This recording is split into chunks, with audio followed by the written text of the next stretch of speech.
l'Afrique est plurielle, comme nous ne cessons de le dire. Si vous prenez la zone des pays du bassin du Congo, deuxième bassin, deuxième poumon écologique au monde, ces forêts devraient être conservées pour toute l'humanité, mais il faudrait qu'en contrepartie, les populations puissent bénéficier de quelque chose. Et vous prenez une zone d'où je viens, l'Afrique sahélienne, et le désert ne fait qu'avancer.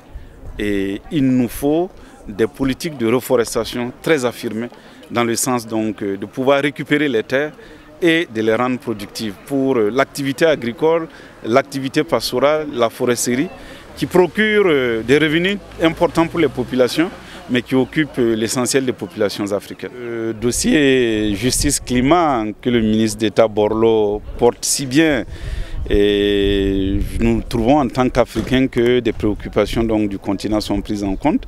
Et naturellement, nous pouvons donc soutenir les Français et espérer que d'autres parties du monde, d'autres pays, et particulièrement les pays développés, prendront également des engagements similaires, voire au-dessus, dans le sens donc d'un climat et d'une atmosphère, d'un environnement plus serein et propice donc au développement. Pour ce qui est annoncé, il arrive le 9.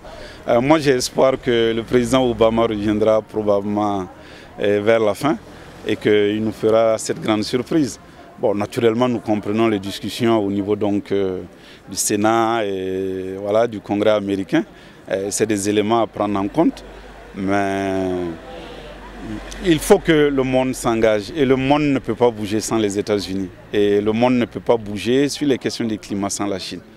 Et nous attendons fortement de ces deux pays. Et si des efforts importants sont pris, naturellement, l'Europe montre déjà des prédispositions à faire mieux que les 20%.